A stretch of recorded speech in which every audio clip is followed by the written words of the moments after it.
Welcome to the African Weekly Roundup, a weekly program every Sunday here on HORUFADHI Media, where I discuss the latest news and events across the African continent. I'm Sultan Mohammed, your host and producer here on HORUFADHI Media. We hope you find this program very informative. Please like, share, and for similar content, do subscribe to HORUFADHI Media. Also, do subscribe to HORUFADHI Media Group's second channel, known as HORUFADHI TV, where you are currently watching this program, and where you can find other exclusive programs, such as Behind the Scenes and Mahahi Salah, among others. And last but not least, do follow myself, Sultan Mohammed, Salman Hashi, Yasin Abdi, and the wider HORUFADHI Media team on our social media platforms that should appear on the screen any moment. Let's get straight into the headlines, and we kick off in Benin, where a constitutional court on Friday affirmed the ruling coalition's win in last week's legislative election and a return to parliament of an opposition after boycotts and exclusions in previous elections. The final tally showed that the two parties already in power, Progressive Union for Renewal and the Republican Bloc, came first and second with 37.56% and 29.23% of votes, respectively. The party of the former President Thomas Boni Yayi, the Democrats, came third with 24.16%. Yayi's supporters led demonstrations in 2019 after opposition parties were blocked from the legislative vote for failing to meet strict new eligibility criteria. None of the remaining four parties competing for the 109 seats gathered enough votes to meet the 10% threshold for parliamentary representation. Now, voter turnout was just 37.79%, the court said, marginally lower than the 38.66% recorded by the Electoral Commission. Now, the court's distribution of seats remained unchanged from the Electoral Commission's count, giving Progressive Union for Renewal Party 53 seats, and the Democrats and the Republican Bloc 28 seats each. Now, Benin's image as a bastion of democracy and stability in West Africa has been dented under President Patrice Talon, who went back on a pledge not to run for a second term and oversaw an opposition crackdown since coming into power in 2016. Now, Talon, who does not belong to any party but is supported by the Republican Bloc and the Progressive Union for Renewal Party, denies targeting political opponents or violating human rights in the nation of 30 million people. Nevertheless, the election marked the return of the opposition to parliament in the West African nation following a 4-year absence, and for the first time since Talon came to power in 2016. Now, 4 years ago, opposition parties were effectively barred from participating in the legislative ballot due to tightening election rules, and this resulted in parliament being dominated by Talon supporters. Now, most of Talon's key opponents also have been jailed or forced into exile after he was elected in 2016 and later re-elected in 2021. Now, despite gaining 28 seats, the main opposition party, the Democrats, rejected the results of the election on Thursday, claiming vote buying and fraud allowed allies of President Patrice Talon to win a majority of the legislature seats.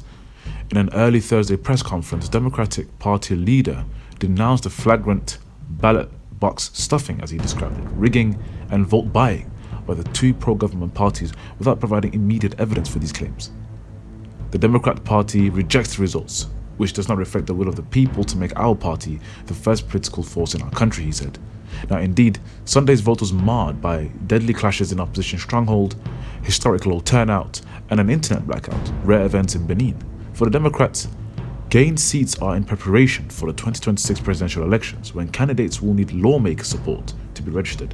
Parliament also plays a role in the composition of the Constitutional Court, which oversees rulings on election disputes. Its mandate ends this year, and 4 new judges will be appointed by lawmakers, while 3 are chosen by the president. Now, the Democrat Party also said it would propose an amnesty law in Parliament to free jailed colleagues and allow the return of political exiles. In December 2021, Reki Madugu was sentenced to 20 years in prison on a charge of terrorism, while Joel Aivo, another opposition leader and academic, was jailed for 10 years for alleged conspiracy against the authority of the state. Now, both were sentenced by a special court dealing with terrorism and economic crimes known as CRIET or CREET. Critics say the court has been used to crack down on Talon's opponents since the government established it in 2016, but this of course has been denied by the president and his supporters. Now, over to Tanzania, where Tanzania's opposition leader and former presidential candidate Tundu Lissu has said he will return home this month from exile in Europe to write a new chapter after the government's decision to lift a ban on political rallies. President Sami Hassan lifted the 6.5-year ban on political rallies last week, part of a reconciliation strategy after taking over presidency in March 2021 following the death of a predecessor, John Magufuli. The ban imposed by Magufuli in 2016 allowed elected politicians to conduct rallies in their constituencies, but barred other political parties having rallies or protests. With the lifting of the illegal ban on political activity, it's now time to return home and get back to work, Lissu said in a Twitter post on Friday, saying he would return on January 25th. Now, in a speech streamed live on YouTube and carried on local channels in Tanzania, Lissu said, "We cannot continue to endlessly live in exile. I'm optimistic that we will write a new chapter this year. 2023 is an important year in the history of our country," he said. Now, Lissu initially left the country in 2017 to seek treatment abroad after he was shot 16 times, mostly in the lower abdomen, in an attack by unknown attackers in the administrative capital of Dodoma on September of that year. He had been arrested 8 times in the year leading up to the attack, and Lissu returned for a few months in 2020 to contest the election against Magufuli, who died just 5 months after winning his second term. Now, Lissu garnered 13% of the votes, but his party rejected the outcome due to allegations of widespread irregularities. He fled to the residence of the German ambassador in Tanzania soon after the election after receiving death threats before leaving for Belgium. He hoped for reform under Hassan, dimmed in July 2021 when Lissu's party comrade Freeman was arrested on terrorism charges. He was also released after 7 months, but some critics labelled Hassan as a dictator as a result. The president sat down face-to-face with opposition leader Lissu in Brussels in early 2022, again signalling hope that change could be on the horizon.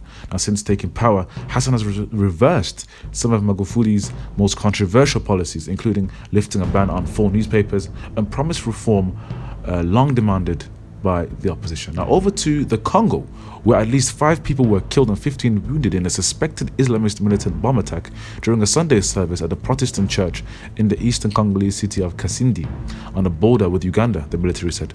An army spokesman said the attack during a Sunday service was likely carried out by the Allied Democratic Force, ADF, a Ugandan militant group that has pledged allegiance to the Islamic State group. In a statement sent to reporters, a military spokesman said that the terrorist attack occurred in a Pentecostal church in the town of Kasindi in northern Kivu, which lies on the border with neighboring Uganda. Now, security forces have already taken control of the place and the injured have been evacuated to local facilities, spokesman said, adding that an investigation was underway. Details on the ground are hazy, and both number of casualties and perpetrators of the attack remains quite unclear. Now, the Armed Democratic Forces, or ADF, which Islamic State group claims as its affiliate in Central Africa, is active in the area of North Kivu, where the church bomb attack took place. It has been accused of slaughtering thousands of Congolese civilians and carrying out bomb attacks in neighboring Uganda.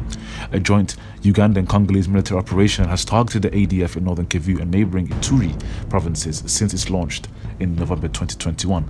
This would be the first time the ADF targeted Kasindi since the group stepped up attacks in the region in 2014, the local administrator Charles Omanga told reporters, who said the estimated death toll was at least 10 people.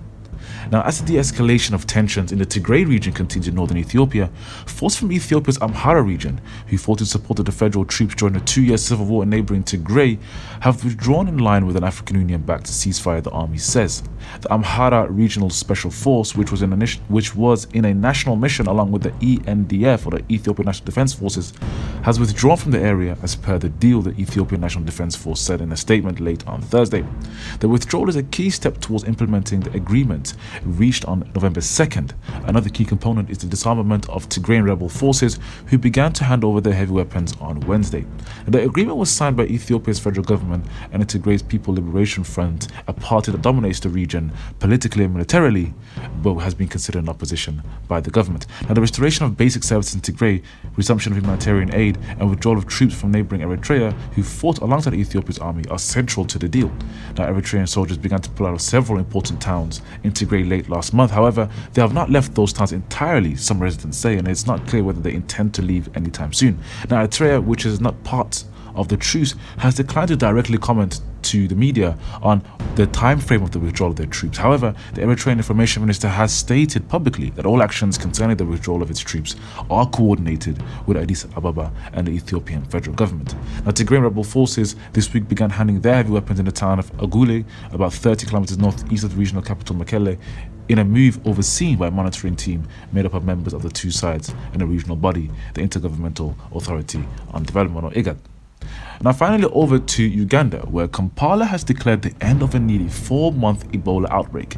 It struggled to contain, but was then able to swiftly bring under control, despite the absence of a proven vaccine against the viral strain in question. We have successfully controlled the spread of Ebola in Uganda, the health minister said on Wednesday during a ceremony to mark the outbreak's end. The outbreak killed about 55 people after 143 people infected since September 2022, according to the health ministry figures. 6 of the people who died were health workers. In the early weeks of the outbreak, cases spread beyond the epicenter of Mwende, 150 kilometers west of the capital Kampala, to several other districts, including Kampala. Now, the World Health Organization, or WHO, says a country needs to pass 42 days, twice the maximum incubation period after the last confirmed case for it to be declared Ebola-free. Wednesday's declaration followed Uganda's completion of that timeline. In December 2022, Uganda discharged its last known Ebola patient from the hospital, and President Yoweri Museveni lifted all Ebola-related movement restrictions. African health authorities across the continent have made a concrete effort to boost their readiness to response to the Ebola outbreak after the devastating outbreak of the Zaire strain of the disease in West Africa between 2014 and 2016 that killed 11,300 people, mostly from Guinea, Sierra Leone, and Liberia. And those are the top stories on the program this week. Please tune in next week for other top stories across the African continent.